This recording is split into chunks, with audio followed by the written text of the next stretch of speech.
রিমালের প্রভাবে উপকূলীয় এলাকায় বইছে দমকা হাওয়া, কোথাও কোথাও বৃষ্টিও শুরু হয়েছে। বেড়েছে জোয়ারের পানির উচ্চতা। ইতোমধ্যেই সমুদ্র বন্দরগুলোতে জারি করা হয়েছে ৩ নম্বর স্থানীয় সতর্ক সংকেত। দুর্যোগ মোকাবিলায় প্রস্তুত স্থানীয় প্রশাসন সহ সরকারি বেসরকারি নানা প্রতিষ্ঠান। এ বিষয়ে আরো খবর জানাতে খুলনা থেকে রামিম চৌধুরী এবং চট্টগ্রাম থেকে যুক্ত হচ্ছেন সহকর্মী কাজী মাহফুজ। শুরুতেই যাচ্ছি রামিমের কাছে। রামিম, রিমালের কি প্রভাব উপকূলে পড়তে শুরু করেছে, আর রিমাল মোকাবিলায় প্রশাসন কি ব্যবস্থা নিচ্ছে? গরম গরম রুটি, সাথে সুজির হালুয়া, দুর্দান্ত জুটি। তবে জুটি জমাতে চাই তীর আটা ময়দার সুজি, কারণ তীর ছাড়া আমার চলেই না।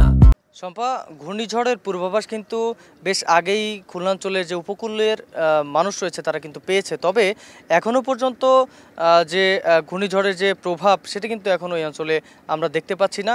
তবে বিকেল নাগাদ কিছুটা দমকা হাওয়া বইছে, কিন্তু স্বাভাবিক যে তাপমাত্রা স্বাভাবিকভাবেই যেভাবে চলছিল ঠিক সেভাবেই রয়েছে বর্তমানে। তবে আবহাওয়া অফিসের সাথে আমরা কথা বলেছি, আবহাওয়া অফিস যেটি বলছে যে রাতে নাগাদ কিন্তু কিছুটা বৃষ্টি হতে পারে এবং তারপরে আস্তে আস্তে ঝোড়ো হাওয়া শুরু হতে পারে এবং ঘূর্ণিঝড়ের যে প্রভাব সেটি শুরু হতে পারে। তো উপকূলীয় যে অঞ্চলগুলো রয়েছে সেখানে কিন্তু মোটামুটি বেশ প্রশাসন তৎপর রয়েছে এবং তারা কিন্তু বিভিন্ন রকম পদক্ষেপ নিয়ে রেখেছেন এই ঘূর্ণিঝড় রিমাল মোকাবেলার জন্য। এবং আমরা বিভিন্ন উপকূলীয় অঞ্চলের যে উপজেলা নির্বাহী কর্মকর্তারা রয়েছেন তাদের সাথে আমরা কথা বলেছি, জেলা প্রশাসকের সাথে আমরা কথা বলেছি। তারা যেটি বলছেন যে এখানে প্রত্যেকটা উপজেলাতেই যে আশ্রয় কেন্দ্রগুলো রয়েছে সেগুলো কিন্তু প্রস্তুত রাখা হয়েছে। এর পাশাপাশি সেখানে কিন্তু খাবারের যে যোগান সেই যোগান দেওয়ার জন্য সেখানে সব কিছুর ব্যবস্থা রাখা হয়েছে। এছাড়াও স্বাস্থ্যকর্মীদের সেখানে প্রতিটি টিম, প্রত্যেকটা ইউনিয়নে কিন্তু এক একটি করে টিম সাজিয়ে রাখা হয়েছে। এছাড়াও সিপিবি সহ অন্যান্য যে স্বেচ্ছাসেবী সংগঠন রয়েছে তারাও কিন্তু এখানে কাজ করার জন্য প্রস্তুত রয়েছেন। তবে এখনও পর্যন্ত আমরা যেটা বলতে পারি যে এখানের যে আবহাওয়ার যে পরিস্থিতি সেটি কিন্তু এখনও পর্যন্ত স্বাভাবিক রয়েছে। তবে এই আবহাওয়া কখন নাগাদ যে পরিবর্তন হতে পারে সেই জিনিসটা কিন্তু এখনও পর্যন্ত আবহাওয়া অফিস বলতে পারছে না। তবে রাত নাগাদ এটি পরিবর্তন হতে পারে বলে জানিয়েছেন। এখানকার যে উপকূলীয় অঞ্চলগুলো রয়েছে সেখানকার সবচেয়ে বড় সমস্যার বিষয় হচ্ছে যে এখানে ঘূর্ণিঝড় বা জলোচ্ছ্বাস আসলেই কিন্তু সেখানে যে পানিতে তলিয়ে যাওয়ার যে সম্ভাবনা, বেড়িবাঁধগুলো রয়েছে সেই বেড়িবাঁধগুলো যেন ক্ষতিগ্রস্ত হতে পারে এবং ক্ষতিগ্রস্ত যদি হয়ে যায় বেড়িবাঁধগুলো তাহলে কিন্তু সেই উপকূলীয় অঞ্চলের যারা রয়েছেন এলাকাবাসী তারা কিন্তু বেশ ক্ষতিগ্রস্ত হবে। উপকূলীয় অঞ্চলের মানুষের সবচেয়ে বড় আয়ের উৎসটাই হচ্ছে নদী থেকে মাছ ধরা এবং কৃষি কাজ করা।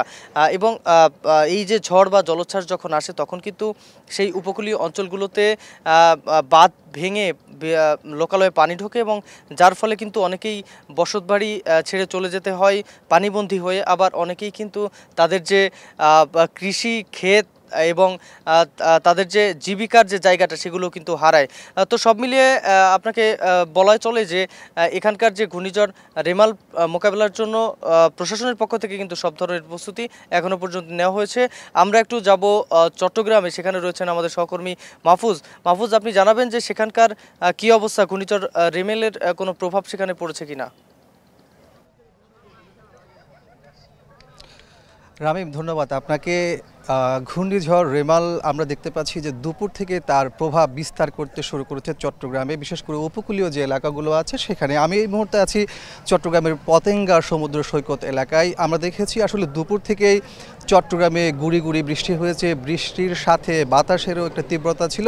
তবে এই মুহূর্তে চট্টগ্রামে বৃষ্টি নেই আমরা দেখতে পাচ্ছি, তবে গুমোট আবহাওয়া সেটি কিন্তু বিরাজ করছে। একই সাথে পতেঙ্গা সমুদ্র সৈকত এলাকায় এই মুহূর্তে আসলে ভাটা চলছে, যার কারণে বাতাসের গতিবেগ কিংবা জোয়ারের পানির যে উচ্চতা সেটি আসলে সহজে এই মুহূর্তে আঁচ করা যাচ্ছে না। তবে দুপুরের দিকে আমরা যতটুকু জানতে পেরেছি চট্টগ্রামের পতেঙ্গা সমুদ্র সৈকত এলাকায় স্বাভাবিক সময়ে যে পানির উচ্চতা থাকে তার চাইতে 5 থেকে 6 ফুট উচ্চতায় কিন্তু পানি প্রবাহিত হয়েছে। এখানে আবহাওয়া অফিস থেকে আমরা যতটুকু জানতে পেরেছি তারা জানিয়েছেন যে 8টা সাড়ে 8টা নাগাদ জোয়ার আসতে পারে, সেই সময় হয়তো আঁচ করা যাবে আসলে পানির উচ্চতা কতটুকু বাড়ছে। আপনাকে বলে রাখি যে আজ দুপুর নাগাদ আবহাওয়া অফিস থেকে যে তথ্যটি জানানো হয়েছে সেটি হচ্ছে ঘূর্ণিঝড় রিমাল এটি মূলত চট্টগ্রাম সমুদ্র বন্দর থেকে দুপুর 12টা নাগাদ 500 কিলোমিটার দক্ষিণ পশ্চিম এবং কক্সবাজার সমুদ্র সৈকত থেকে 435 কিলোমিটার দক্ষিণ পশ্চিমে অবস্থান করছিল। নিশ্চিতভাবে বলা যায় যে সেটি আরও ঘনিয়ে আসছে, তবে এই মুহূর্তে আবহাওয়া অফিস থেকে পরবর্তী যে আবহাওয়ার যে বার্তা সেটি এখনও দেওয়া হয়নি। তবে আরেকটি বিষয় আপনার মধ্যে বলে রাখি যে এই যে গুড়ি গুড়ি বৃষ্টি হয়েছিল, একই সাথে বাতাসের তীব্রতা ছিল, সেই সময়ে কিন্তু জনমনে একটা স্বস্তিও এসেছে, কারণ বেশ কিছুদিন ধরে চট্টগ্রাম সহ সারা দেশে কিন্তু তীব্র গরম অনুভূত হচ্ছিল। একই সাথে আরেকটি বিষয় সেটি হচ্ছে যে আজকেও কিন্তু চট্টগ্রামে সর্বোচ্চ তাপমাত্রা রেকর্ড করা হয়েছে 36.4 ডিগ্রি সেলসিয়াস। সেই জায়গাতে এই মুহূর্তে ওয়েদারটা অনেকটা জনমনে স্বস্তি এনে দিয়েছে এমনটি বলছেন এখানে যারা পর্যটকরা এসেছেন সমুদ্র সৈকতে।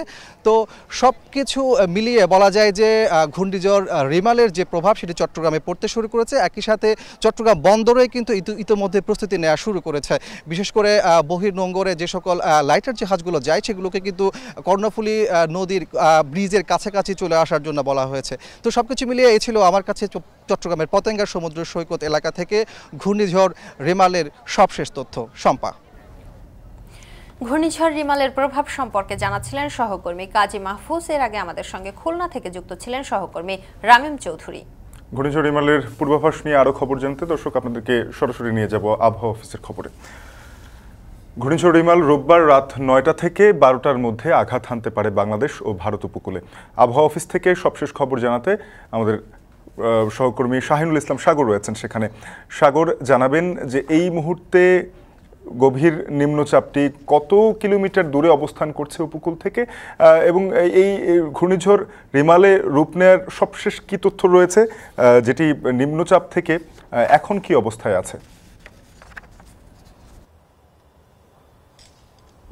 শাফিন, আমি রাজধানীর যে আবহাওয়া অধিদপ্তর সেখানে আছি এবং সেখান থেকে আমাদের সবশেষ যে ব্রিফিং করা হয়েছিল সেটি বিকেল 5টা নাগাদ। সেখানে যে তথ্য দেওয়া হয়েছিল সে তথ্যের আলোকেই আমি বলতে পারছি যে ঘূর্ণিঝড় যে রিমাল সেটি দক্ষিণ ভারতের যে দক্ষিণ বঙ্গোপসাগরে চলমান যে নিম্নচাপ সেটি 50 কিলোমিটার পার আওয়ার বেগে এটি ঝড় ছিল এবং যেটি সন্ধ্যা 6টার পর থেকে রাত 9টার মধ্যে সেটি গতি বেড়ে এটি ঘূর্ণিঝড়ের রূপ নেবে বলে আমাদেরকে জানানো হয়েছিল।